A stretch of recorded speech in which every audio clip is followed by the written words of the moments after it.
No pressure. Over to you. Yeah, thanks a million. Well, at least it's a friendly group anyway, but I know everyone, so that's perfect.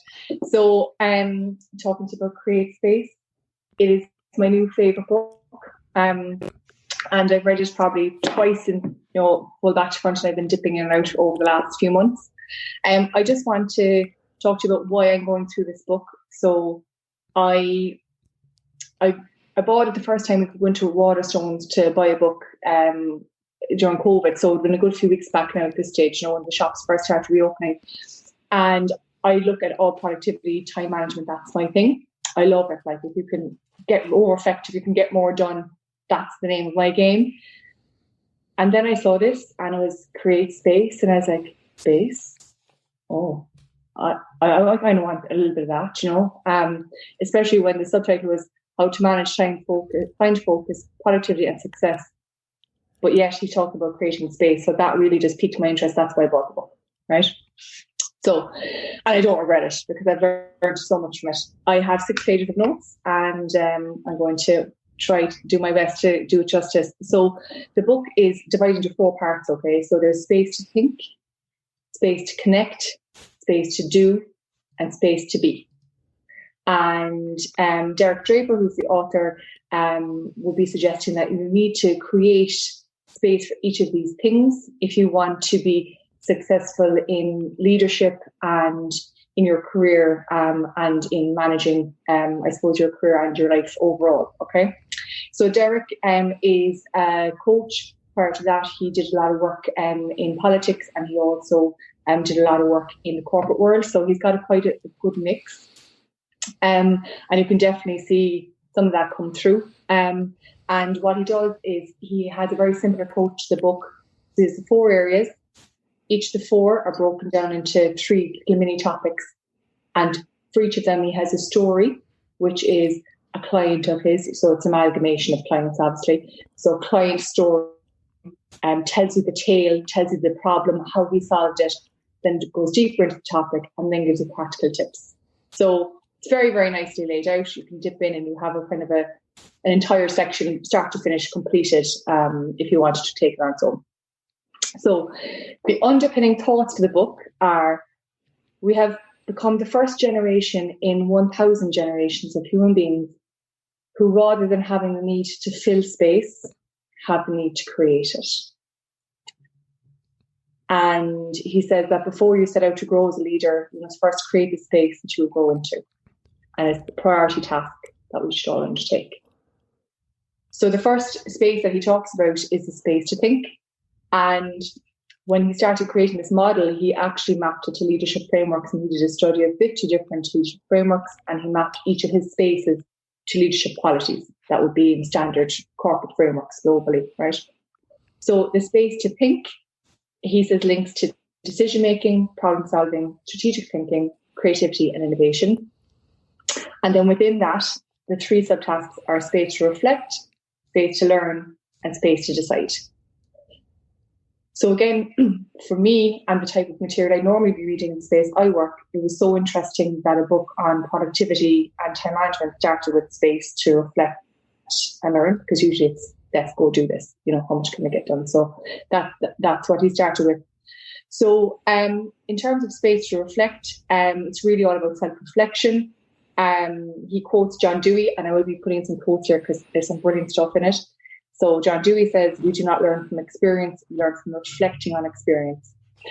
And he talks a lot about reflection not being something that you have to set aside a long period of time for, but rather there's multiple levels of reflection. So there's on-the-job reflection, and then, I suppose, deeper reflection. He talks about people who, at the end of a meeting, would just take 5 minutes to think, how did that go? How do I feel about it? What do I want to do next? Really just bite-sized moments that you take before you move on to the next thing, to help give you that space, I suppose, to recognise what you're thinking. And the benefits to doing it on a regular basis is greater clarity about what you're doing and why. Now, he says that there's 4 aspects that require attention, and he uses these 4 aspects in a few different parts of the book. So that's the temporal space, so the time, and the physical space where you're going to do it, the relational space, obviously if you can help, and then your psychic space, your head space. So in the temporal space, he does kind of talk a lot about on-the-job reflection and suggests that we should encourage more of that in our daily work. There was a study done that he referenced in the UK where people were asked to spend the last 15 minutes of their time reflecting instead of doing 15 minutes of extra work. When they did that, the productivity increased by 25% within 10 business days. And they checked back a month later and it was maintained. Now, side note, not in the book, I actually went and implemented this after reading the book. So I have a 30 minute at the end of my calendar day now, which I call Reflect and Wrap. And it has made a massive difference. So, it's very practical and very doable. So I just thought that was absolutely brilliant. And then he suggests, obviously, setting aside time for deeper reflection. And how you do that depends on who you are and also into the space. So, some people like to meditate. Some people reflect while going for a cycle. Some people reflect by cooking. Some people reflect by cleaning. And on that topic, he doesn't get very prescriptive about what you should do, only that you should find the space for you to do it and to, I suppose, make a conscious decision to do it. He talks about things like 4-box breathing, to get into the frame of mind, a very standard thing. But what I thought interesting was over to you, Aoife, on the relational space, who can help. So some people like to reflect internally. So they say, let me think about it and I'll come back to you. But other people reflect externally. So they spew a random stream of consciousness at somebody else. And that's how they do their reflection. And as a leader, it's kind of important to know who on your team needs to reflect on something in their own, but also who on your team needs you to sit opposite them while they just talk, because actually that's them reflecting. And I thought that was not something I knew before anyway, definitely. So I just thought that was very interesting. And guess what? I'm the latter, right? So I said, right. So that's reflection. And then the second one is space to learn. So now that you're reflecting on things that are happening, now you have to kind of think, okay, what do I need to learn more about, both about myself or about the situation around me? So it's the next step. And he does talk a lot about the fear of failure and how sometimes we're afraid to make space to learn and discover new things because that will prove that we didn't know it all or get it all right in the first place. And this huge fear of failure that has become so pronounced with some kind of corporate teams and just some cultures, and that the fear of failure can hold you back from learning. So what he suggests you do is to carve out time every month for CPD, continuing professional development, even if it's not a company thing. Just do it yourself. And again, he talks about the introvert versus the extrovert. So to start identifying, are you an introverted learner who's happy to learn on your own, or somebody who needs something like this? An extroverted learner who likes to have a study group or forum for learning. And again, he suggests that to really be successful in creating the right space for learning, you have to, I suppose, first acknowledge who you are and what you need. And then he talks about, of course, the different mindset. So the fixed versus growth mindset. So, somebody who thinks they already know what they need to know versus the person who's curious and actively pursues new knowledge. So I thought it was very interesting after this, and stop me, by the way, if this is going off in the wrong direction, but he talked about the different learning styles as well. So if you're going to be creating space to learn, you have to, I suppose, make sure you're learning in a style that's most effective for you. So he says you might have a reading style. So he summarized these. So a reading style, which would be like choose books, watching, so videos and flowchart. A listener style, somebody who likes ideas explained verbally to them and then discusses them. So again, a lot of two-way learning, sketching and doing. And for me, I suppose, again, the listening learning style is something that I would have not seen as much in the past and probably seen skimmed over. So I just thought it was good that he called out all types and then suggested that you at least identify which ones are best for you, and then again, which ones are best for your team, and how is that different. And then he finishes off this section by saying, if you want to learn, find a teacher. So, the fact that you don't need to have a coach, you don't need to have a mentor, you don't need to have a training program. You have the world at your fingertips. Find somebody. There's somebody already doing it, somebody already who knows it, who's tried it before. reach out, even if they're not an official something, just go after that person. So then the third area within this space is space to decide. So if you think that you've created the space in your day, in your week to reflect, maybe the doctor might reflect in wrap 30 minutes, right? And you know how you're learning, okay, and you're using that, then of course you should be able to inform better decisions. So deciding is informing a clear goal. So I found it very interesting that one of the studies you referenced said that we make 35,000 decisions a day, of which about 200 are food alone. Now, I thought the food was going to be more than 200, but that's a lot. And he has a couple of different suggestions around deciding. But he said that when you're creating space to make good, speedy decisions, so not getting bogged down in decision fatigue, not getting bogged down in, poor decision making and decision debt, I suppose, which is just putting it all off. He says you have to accept that decisions will cause you anxiety sometimes because the status quo. So you are going to get uncomfortable, and you just have to be okay with that. You have to be okay with the fact that you will never have all the information that you need, because if you were to do that, you'll never make the decision, and that you'll get it wrong sometimes, and that's okay. And suggests that a lot of us have, again, goes back to fear of failure. We've forgotten that. We're waiting for the perfect decision to know everything and then make the absolute perfect. So in terms of the four spaces then, temporal space, the physical space, relational and psychic space, on this one, on the timepiece, he goes back to the old saying, let me sleep on it.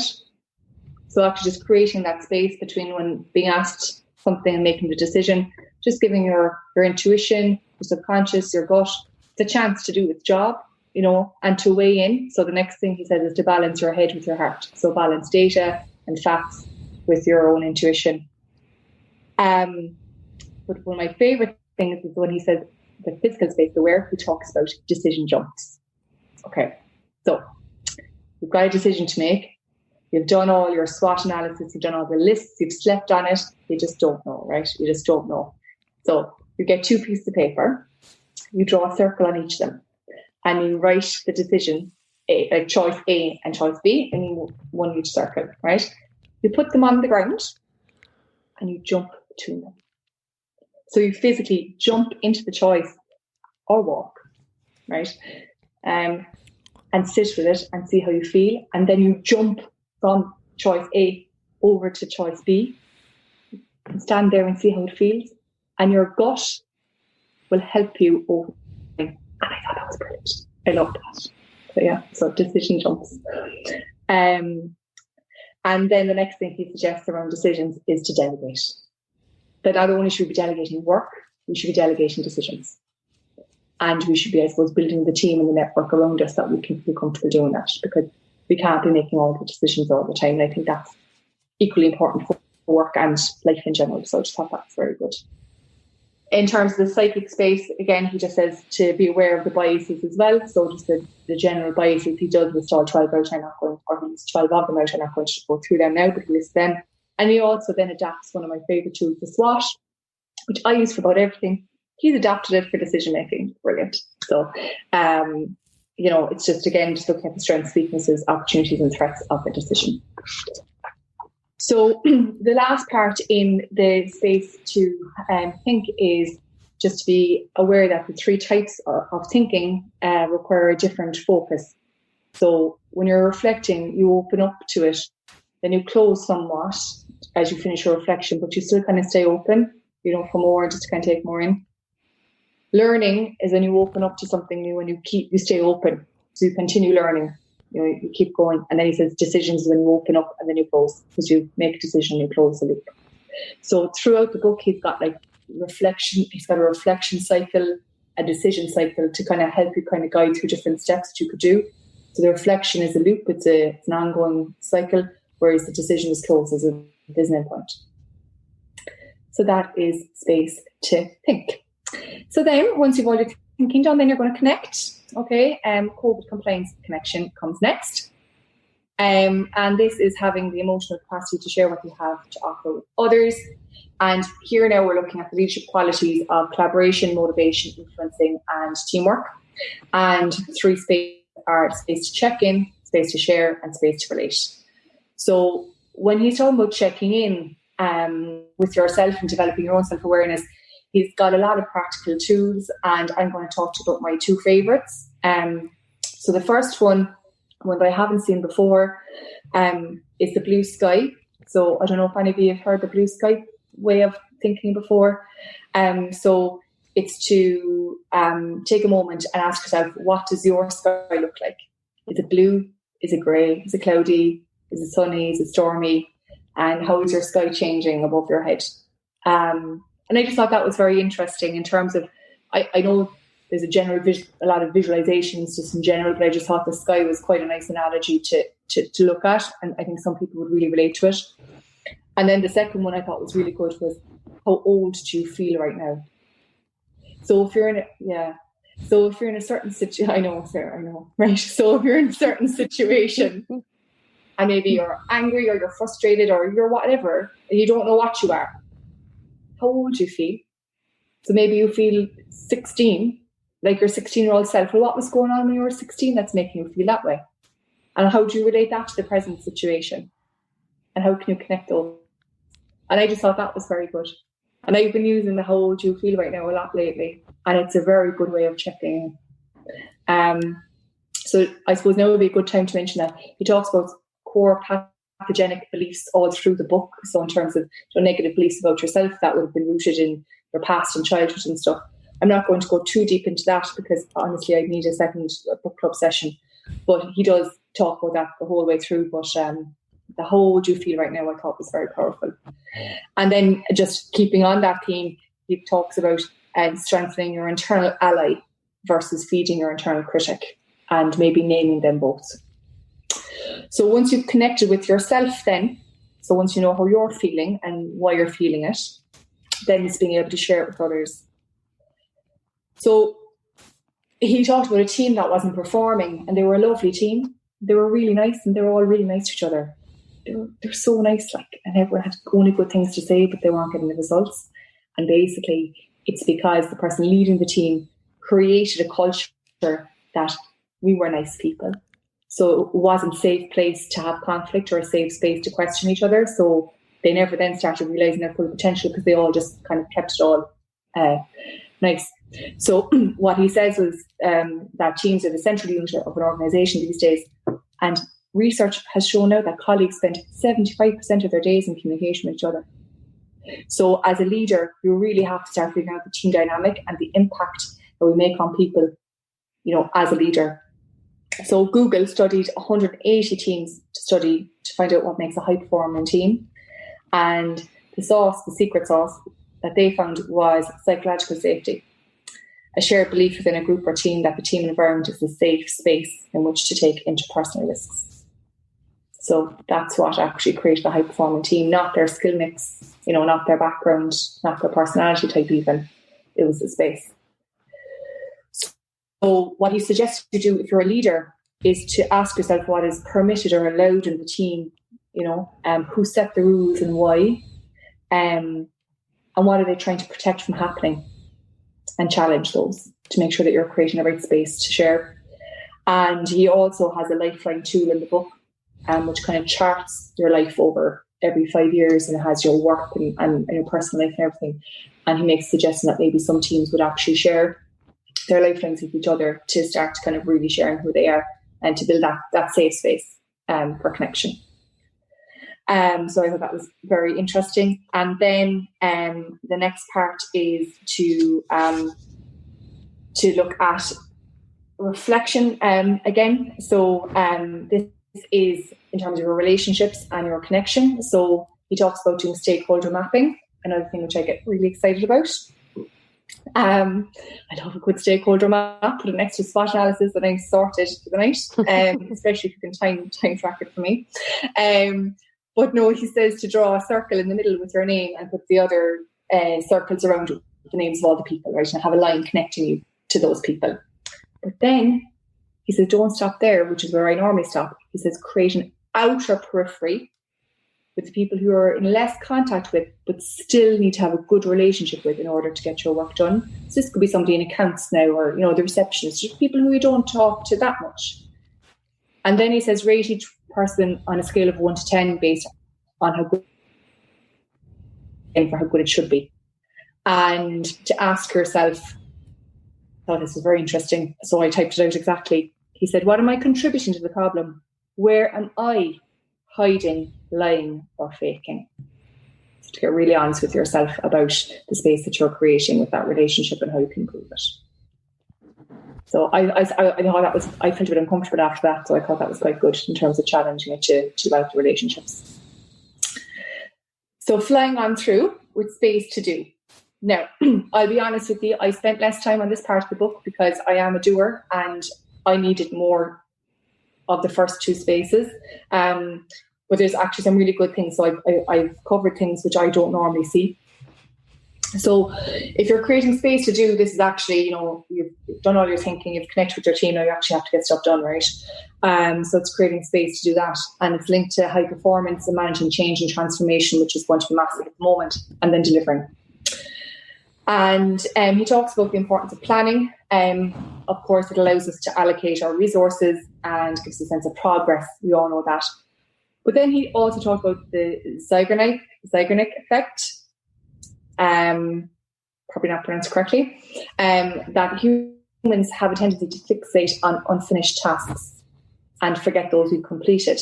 But the reason he talks about it is studies found that people were less competent at brainstorming when the warm-up task was left incomplete, so when they didn't finish it. But to free up their headspace, to free up their cognitive resources to carry on, they didn't have to complete the task. They just had to create a plan for how it was going to be completed. And by creating the plan, that was good enough to allow them to move on to something else. So I thought that was very interesting. And I suppose it's true, though, because we often do the plan, and even though things never worked out that the way that we intended, the benefit of the plan was allowed us to actually get going, to get started. So I just thought that was good. He made some suggestions. So obviously, I suppose, to me anyway, he's just SMART goals, right? Just for anyone listening, specific, measurable, achievable, realistic, and time-bound. He also suggested goal audits, personal favourite of mine, to audit your goals and make sure that they're still realistic and to share them with others. Then he moved on to, once you have your planning done, you have to make the space to deliver. So in terms of this, he again went back now to the 4 areas, like the temporal space, the physical space, the relational space, and the psychic space, right? So in the time piece, he suggested planning your week, and I kind of rolled my eyes because I'm like, sure, I do this day in, day out. But he had a new one that I hadn't seen before.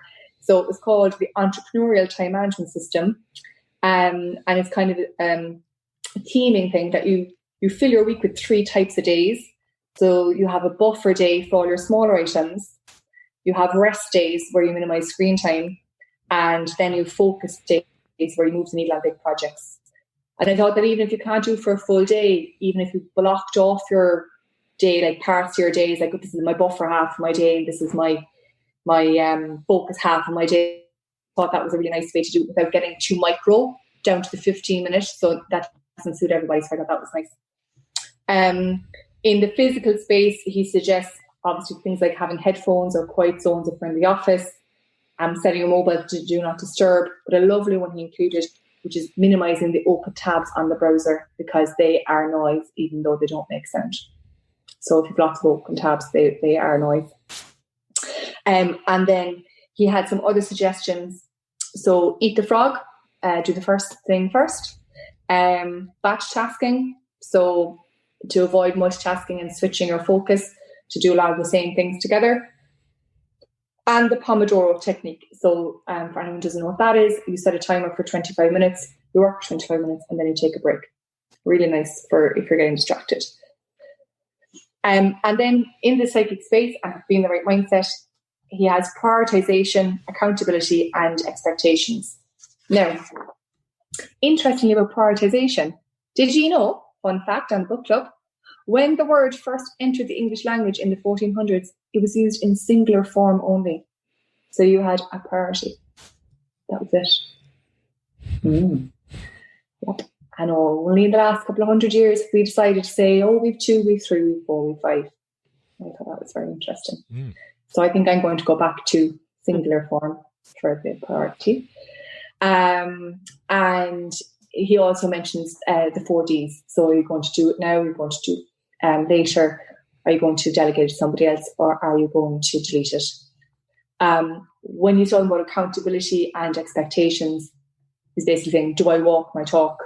And where are my blind spots in terms of expectation management?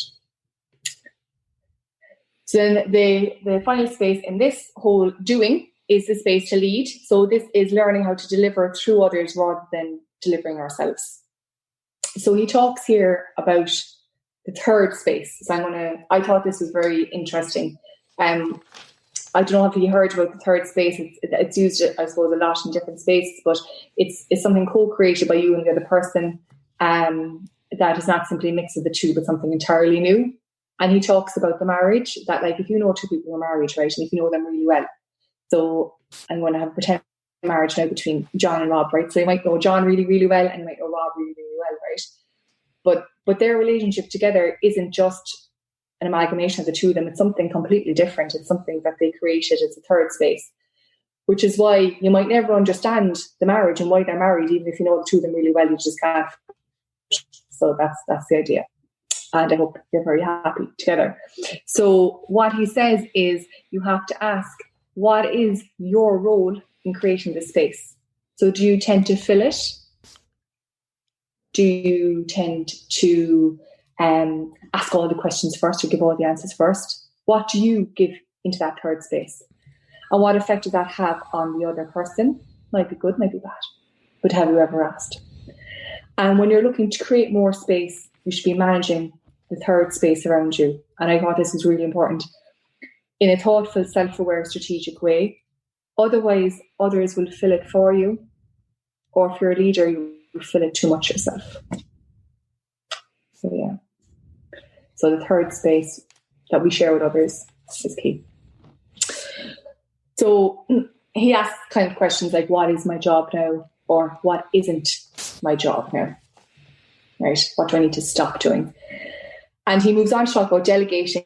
And I just thought something which was interesting there. He said is, if support and advice is needed, resist taking the task back, because if it was worthy of delegation once, it still is. So rather than, taking it back, you should give the person the support and not disempower them. So if you're going to delegate it once, don't take it back. Keep the monkey on the other person's back. So with all that, then we come into the space to be.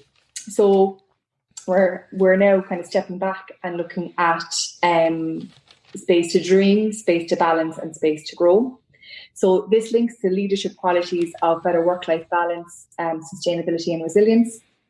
So dreaming is something which a lot of us, I suppose, forget to do, or are probably too busy to do it. But it's really important to follow your curiosity and to understand your purpose. But he says to think of purpose not as something that you have to pin down and say, my purpose is, in an elevator pitch, but as something to kind of explore and experiment with and to really allow yourself to play with it, I suppose.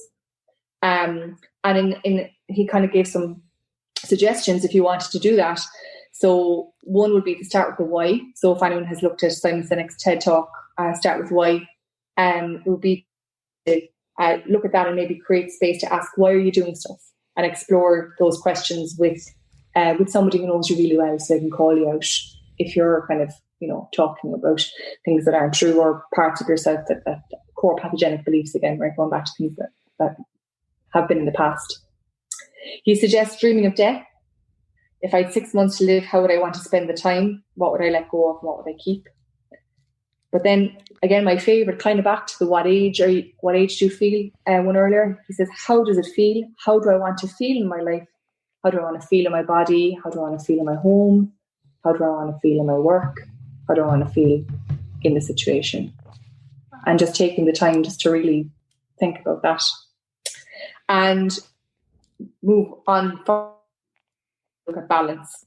So creating space to find the balance between work and life so that you can be more successful at both. By the way, we're coming to my favourite part. So he talks about the Wheel of Life. You can Google the Wheel of Life. It's a standard coaching tool, but what it does is it looks at all the different areas of your life. But he talks about something called the Daily Six, which I thought was really nice, which is that you write down 6 things, small things that you can do to kind of support work-life balance. So it could be, I'm going to have 3 glasses of water, I'm going to go for a walk, I'm going to turn off my phone for 20 minutes, just simple things. And check them off as you do them. And you might not get all 6 done every day, but it's to be always aiming for your daily 6. And maybe being aware of the days that you only get to 2 or 3 and the days you get to 5 or 6. So something really simple that you could probably do. And he also suggests that if the Wheel of Life isn't for you, that maybe think about things in terms of buckets. So you have 3 buckets: a vitality bucket, which is your health and everything, your connection buckets for others, and then your contribution bucket. So how you're contributing to society and the world. And then just ask yourself, how full are they and how can I fill them? So he finishes the book off with space to grow. And he says that there's always an opportunity cost to growth. And again, it's something I think we forget, that you can't grow without the expense of something else. So for example, if you're taking a sabbatical to grow in one area, then your career probably won't grow, right, while you're on sabbatical. If you pursue a new career versus staying in an old one, there's an opportunity cost there because there's a familiarity of the old that you're giving up, right? And sometimes you have to give up yourself, or old parts of yourself, if you want to keep going. So he has a quote here, which I just think sums up the whole book, which is, "We do not grow absolutely chronologically. We grow sometimes in one dimension and not in another, unevenly. We grow partially. We are relative. We are mature in one realm and childish in another. The past, present, and future mingle and pull us backward, forward, or fix us in the present." And I was like, yeah. How often are we just trying to grow in every direction at the same pace by tomorrow and not giving ourselves any space to think and to learn and to connect with people and just to get the stuff done? I just thought that was brilliant. So he suggests to try and remember that a little bit when you're going back to your reflection piece, to have a number one meeting. Your number one meeting every week should be a meeting with yourself to review and reflect what you're doing. So how are you feeling this week? How's it going? Do I need to change anything? How's the next week shaping up? And he suggests doing it for 30 minutes a week, to do a slightly longer one for 90 minutes every month, to spend half a day doing it every quarter and a day every year. Just to keep an eye on that. And then he finishes with 3 gateways to creating this space. A personal strategy, which is setting up your goal, drawing up a plan and reflecting on it. Raising your personal productivity, so making sure you get enough sleep, managing your time again, single tasking, developing those relationships, and above all else, adopting the space mindset. And I condensed this so much, I think I made it too short. Sorry. But that's it. So I can answer any questions you have on all the things I didn't cover. So is that okay? It's great. Yeah, no, definitely. Timing is perfect as well. 30 minutes is always good. Leaves a good bit of time for Q&A. I'll ask one first question that's probably more just about what I noticed. The cover of the book, the number 9 and the number 11 isn't on the clock. Any reason? Did it talk about that? Does anyone see that? No, Rob. Is it just my clock? Is it just the one I have? No, it's not. It's not just your clock, no. There's a couple of them missing. There's 9. Is it just 9 and 10? 9 and 11? I don't know. No, there's more. So there's a lot at the start. Yeah, it's weird. There's literally midnight, and then there's 1 and 2. It's strange. Yeah. Do you know? Thanks, Rob, for asking me a really easy question that I can answer. I just wondered if there was something in the book that was going to cover why that was there. Something to do with being productive. No, unless it was the Pomodoro technique, but it doesn't even make sense for that actually. Maybe we can tweet him afterwards and see. We can tweet him after and say that you caught me out. First question at the gate. Yeah, we definitely should, Rob. Yeah. There are 12 hours on the clock. They're just spread out differently. Oh, very good. Lads, I'm never doing a book club again if these kind of questions I'm getting asked. But you know what it is? I know what it is. He's making space, literally creating space. He's yes, of course. Around the clock, he's spreading the hours. Yeah. He's creating space, Rob. It's like yeah. I just wanted to see if you knew that or not. Like, so yeah. I need more time to reflect on the cover. Yeah. Obviously. Yeah. Any easier question? A far easier question, if you don't mind. So, like, I love the even just the perspective on taking space, and you went through the book really well in terms of what that can do for us. Just what would you say to people who kind of are almost afraid to make space? They need to fill every hour of the day. Some people are quite resistant to space. So what would be in the book there that would be really useful for somebody who's maybe struggling with that? Yeah, and I suppose as a recovering workaholic, Declan, I found the book very interesting from that perspective. The stories actually. So the story on the reflection piece was of I think it was a reflection chapter. Was of a lady who wasn't succeeding in her career, although she was overachieving. She was putting in all the hours. She was doing everything, but she wasn't creating any space to learn, because she thought that she had to be seen to knowing it all and doing it all and not having any questions, and I can do it all. And it was her not creating space that was actually holding her back. And the book is littered with those stories of, clients, obviously amalgamated stories that really show the downside of not creating the space. And for people who are uncomfortable with doing it, I just think that 30 minutes at the end of the day is where to start. The reflecting, I call it reflecting wrap up, because you're just reflecting wrap up your day. But there are some lovely stories in there about people just steamrolling ahead. And it doesn't talk about them burning out. It talks about them not being able to get to the next level of their career or not be able to be successful because they're not actually creating space to do it. Does that answer your question? Oh, magic. Yeah. Niamh, what do you do in the 30 minutes? Do you write down your day's work, or do you... When I'm working from home, I actually exercise. So I do 20 minutes of exercise, and then that does all my thinking for me. And then I just jump in the shower for a quick body wash, and I jot down any tasks that came into my head while I was exercising, and that's it. Because you just reminded me that so I work from home every second day now in this mad time, and what I miss is the drive home. If I'm working at home, I have a 30-minute commute, and I always found, I didn't realize it until now, is perfect just to give you that space between the office and the home. Yeah. Whereas when I get up from my desk at home and go to the kitchen, there's no break. So you need to create space between that. So like even something as simple as jumping into the shower. Yeah. Will do it just to give yourself that space in between, And I think a lot of people, John, have that issue. But I put it into my calendar in my work day, 4:30 to 5 when I'm in the day job, and that's when I do it. Yeah. Niamh, how does that sit then in the kind of corporate culture and brilliantly? Does it? Okay. Yeah, and actually they do have some examples in the book of people cancelling meetings to create the space, and the people on the other end going, "Oh my God, thank you," because I'm also slammed.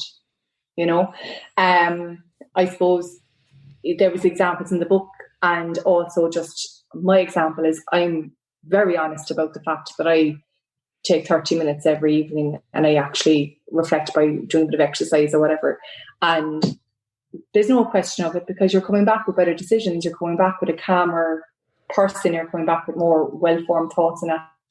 So I think, Aoife, that people are starting to acknowledge this. There's one or two more examples in the book that manager said, why are you doing all this reflection? And the person said, oh, you're going to get better results. And the manager says, oh, fine. Well, you're going to deliver better work, then work away, I think it focuses on this whole output focus, the outcome focus, the time focus. I think that we're shifting into now with the work from home. So I think it's that, although this was written before, but yeah. Are we over communicating a bit? So,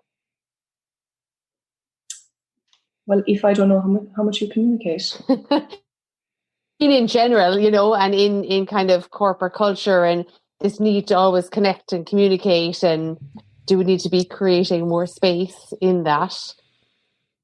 Well, I think, to be honest with you, like, he has a whole section on that of having space to connect.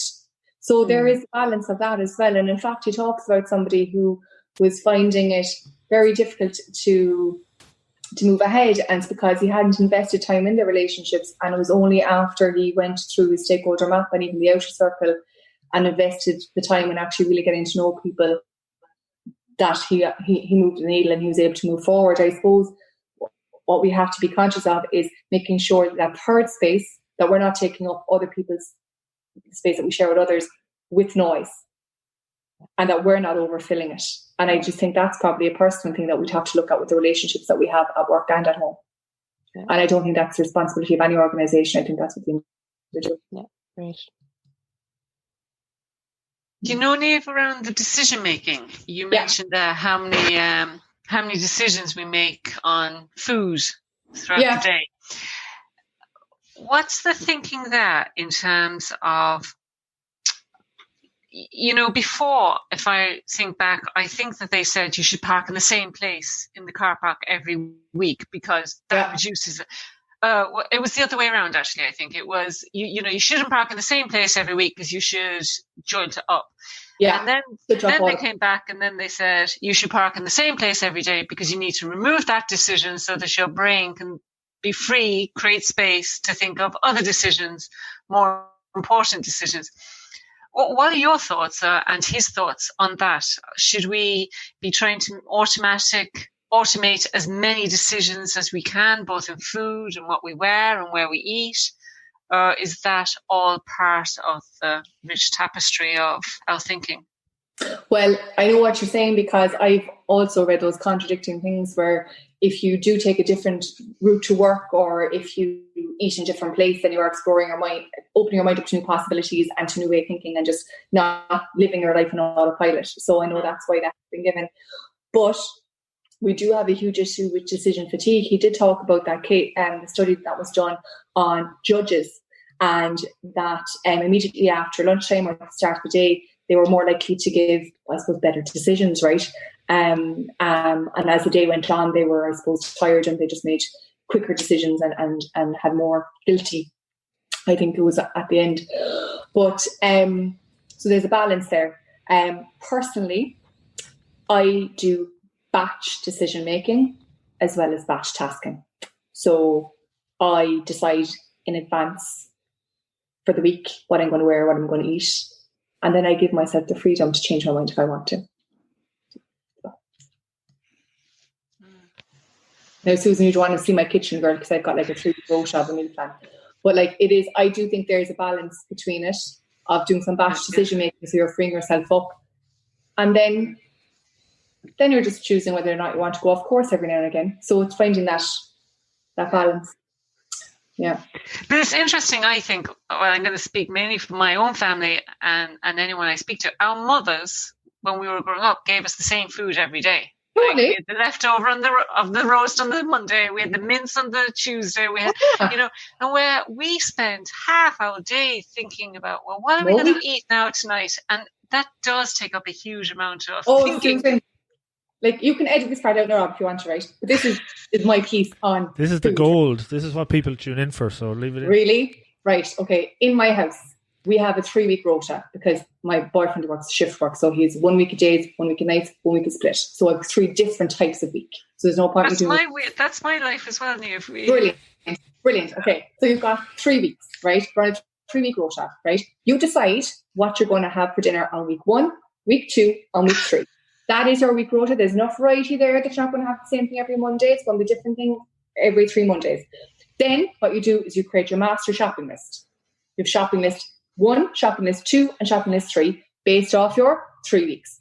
What do you do then every week? You say, what week am I on? Week number 1.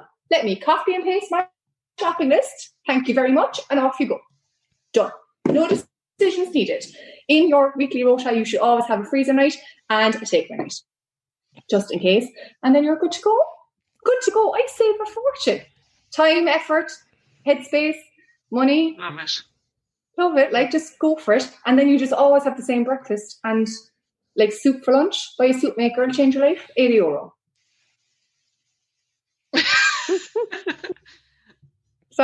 I'm sorry, but like, you're right. Like, these decisions, they take up way too much headspace.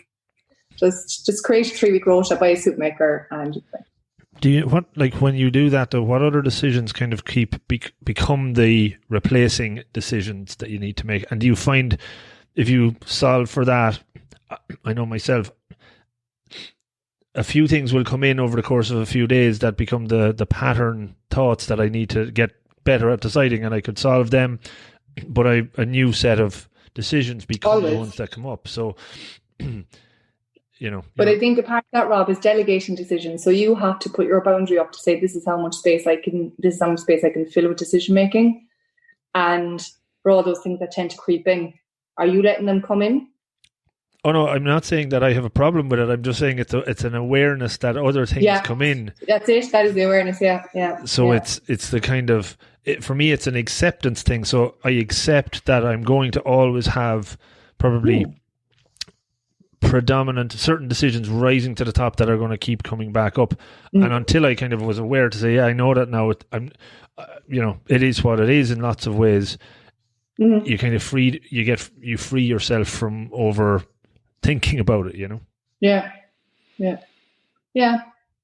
think the whole decision area is just, I think with the abundance of options we have these days and the abundance of distractions, it's just something which it's part of life, but there are definitely some practical things we can do to limit it and give back the space to other things. I'm sorry for the recipe rant, but like, it's a huge pain point of mine for homes everywhere. Did he give any guidance on, like, talking about building habits, right? So there's lots of tools there, but how to make them ingrain and stick? So interestingly, no. So he did not touch on habits at all. And I mean that. So literally he went through, and I kind of got into some of the stories now. So he went through the story and the creation of space, but what he didn't cover was keeping that space.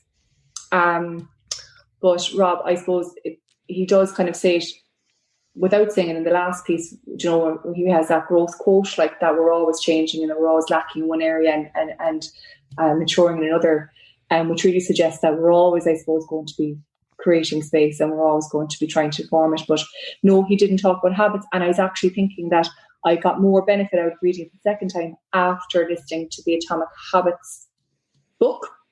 But I think they're two that if you kind of combined them, they'd be very powerful.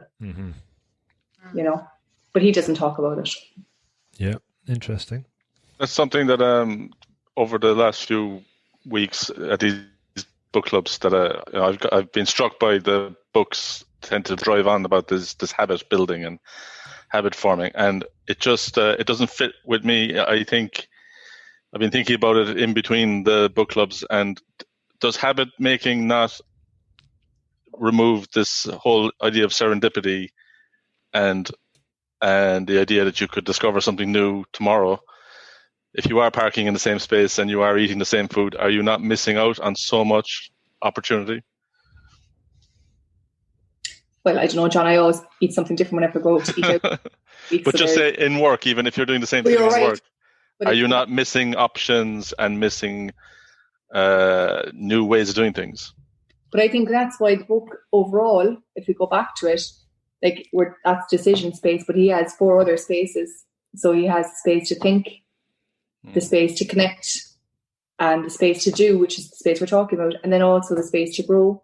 And it's within that dreaming space and in that connection space and in that thinking space that, John, we should really be still doing all those things. But you can't do all of them. Like, you have to do a little bit of the doing as well in the decision making, and maybe it's like the clock on the book, I suppose.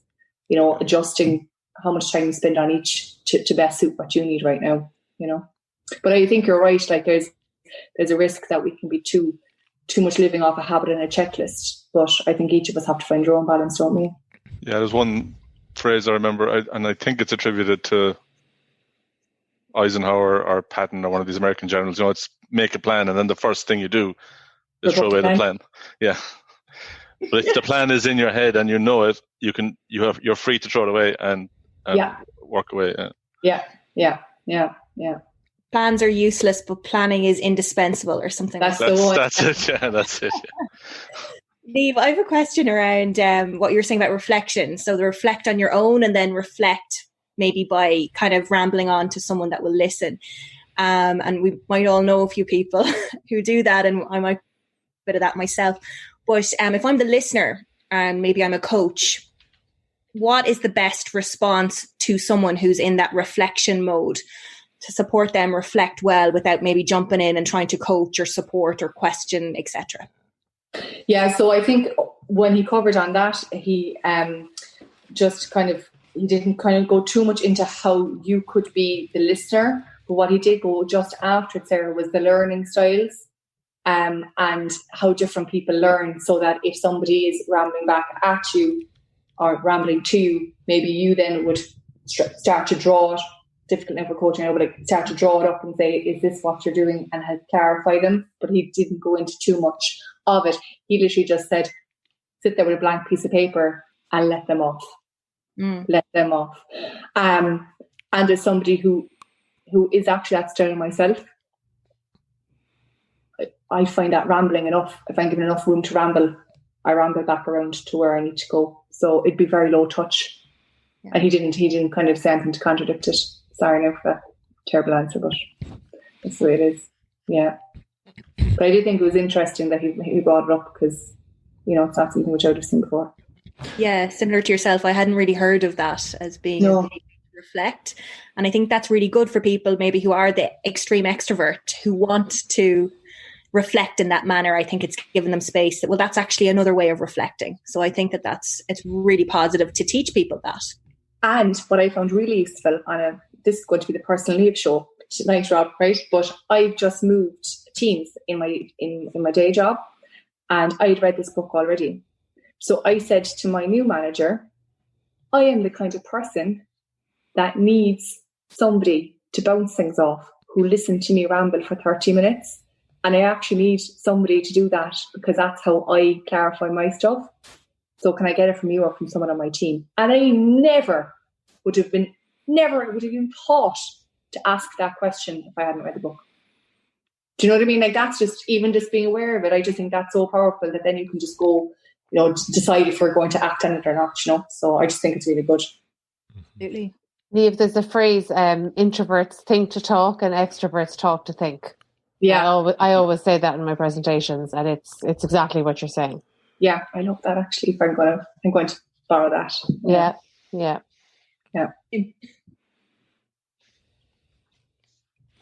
And I think the power of the pause, that's what I learned from training as a coach. So I think maybe this answers your question, Sarah, too. Like if you're coaching somebody and they need that time to think, just giving the power to that pause. And I'd be somebody who might want to jump in as well and fill it, but just to give them that space too, I think to think is important for that type of person as well, Yeah.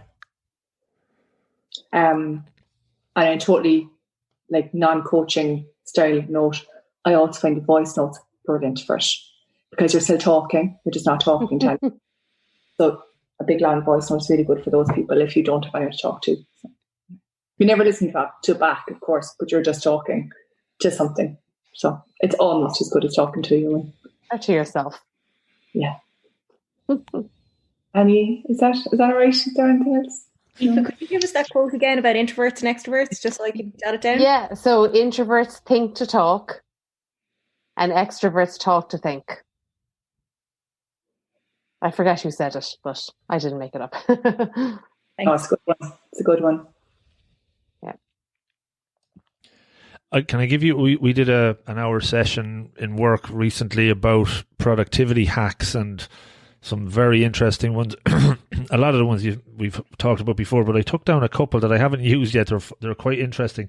One is, have you heard of a website called Focus Mate?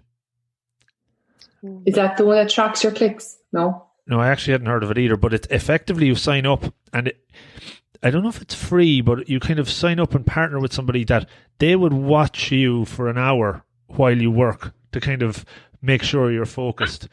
Believe me, I thought it was kind of weird as well, but it's an actual thing, so check it out. Okay. And there was another one then, it's called focusatwill.com, and with that one, it was a site, I think it was founded by a drummer from some heavy metal band and a neuroscientist, I think, and basically they came up with an algorithm. They ask you a series of questions and they come up with the perfect background music that will help you focus based on the answers that you give. Brilliant. And there's That's a good one. A free trial. I haven't used it now. I actually answered the questions and it came up with some sort of music. Now I haven't actually started to listen to it yet. And there's an app as well, Focus at Will. Just two useful ones maybe for productivity. Let me know if you try the first one and how I probably won't try the first one, but I might try the second one. Brilliant. And actually, when you're finished recording, I have one more thing to say. This would be in the outtakes or the kind of premium DVD extras. Well, is there any other questions before we officially end it? Yeah. Anyone want to magic? From my perspective, I know it's just really timely. Just those different spaces, and sometimes for me, and sometimes you can beat yourself up on the doing space, but actually there's real value in it. But only if it's married and balanced with the other spaces as well. So it's been magic now. So thanks a lot for sharing. Yeah, it was really good, Niamh. Thank you. It just keeps going back to around reflection and the importance of reflection time and time again, and whether it's 30 minutes a day, half a day a month, was it, and a full day, like that isn't something I'm the best at. So again, it was a good reminder of how important that all is. Thank you. Yep, totally agree. Great job, Niamh. Well done. Lots of notes again taken there. Is there anyone interested in doing it in 2 weeks? I'm actually away, so I think, Deck, you'll have to navigate the ship. But anyone, silence is okay too. We'll find somebody. Don't worry. We create space and it'll happen. Very good.